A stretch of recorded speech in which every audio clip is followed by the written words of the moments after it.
Hi, welcome back to the JSP and Servlet beginner course. My name is Bhushan.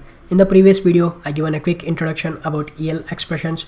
So in this video, let's dive deeper into the EL expressions and let's see how to access the Java objects inside the JSP. Before that, in the previous video, we have discussed how to use a ternary operators inside the EL expressions, and we have used something called GE, which is nothing but a greater than or equal to.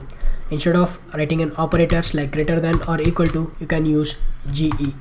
You can also use LE, which is nothing but a less than or equal to, LT less than, GT greater than, NE not equal to, EQ which is nothing but a equal to. It's just another way of writing a conditional operators. I just wanted to clarify this and I hope you got the point.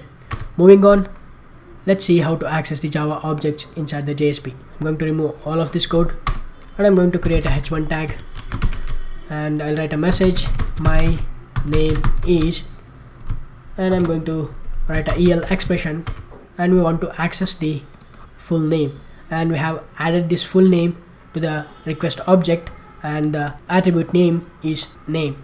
And if you want to access this full name inside the out.jsp, between the curly braces you just have to write the attribute name. In this case it's a name, and save this, and in the browser reload the web page. You can expect the message, my name is Bhushan Sirigur. Excellent. You just have to specify the attribute name between the curly braces. You can also perform a conditional operations just like how we did in the previous video. For example, name is equal to Bhushan Sirigur. In this case it's false because we have given a space between the names, and when I reload the web page you can expect false. You can also do a logical operations which is completely valid. Now let's look at the one more use case. So I'm going to create a new class inside the package and I'm going to call this student, and this student is having a one property which is a name property which is of type string, and I'm going to create a setters and getters. So now I'm going to create an object for the student class inside the doPost method.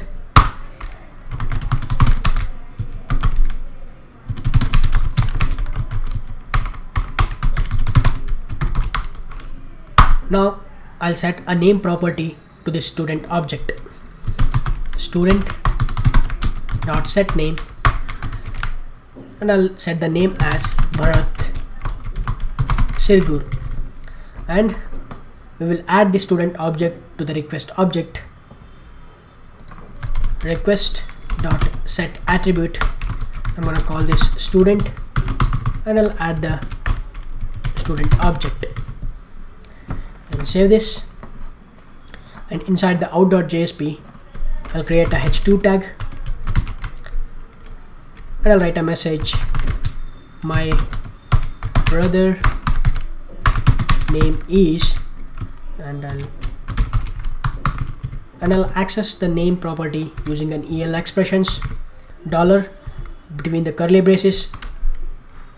The student class is having a name property, so if you want to access this name property we have to access the student object. This student object we have added to the request object inside our servlet. So let's access the student object using a attribute name which is a student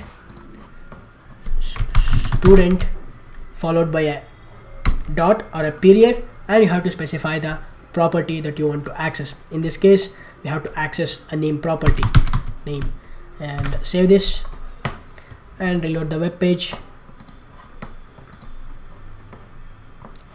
You can see the message, my brother name is Bharat Sirigur. This is how we can access the Java objects inside the JSP.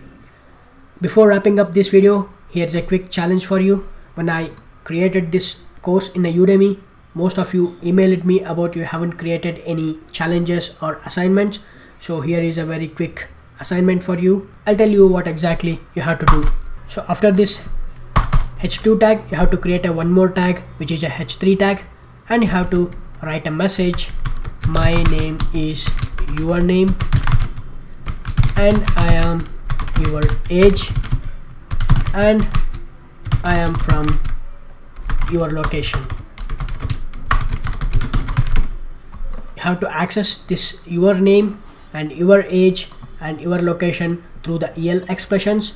So inside the student.java, you have to create two more properties, which is a age property and a location property, and you have to create a respective setters and getters. So inside the first servlet.java, you have to set the age and location to the student object, and inside the out.jsp, you have to create a h3 tag, and you have to access those name property, age property and location property through the EL expressions. Go ahead and complete the assignment. If you're stuck in the middle, ask in the Q&A. I will happy to help you. Before wrapping up this video, I will show you where the documentation lives in.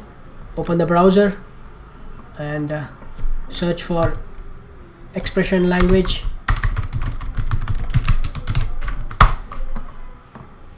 Click on the first link, which is from docs.oracle.com. Here you can find the documentation for the EL expression. You can find the literal expressions, operators, scissor words, examples on EL expressions, and many more. Go ahead and read the documentation and try to explore yourself. If you're stuck in the middle, ask in the Q&A. I will happy to help you. That's it for this video. Thank you so much for watching. I will see you in the next video.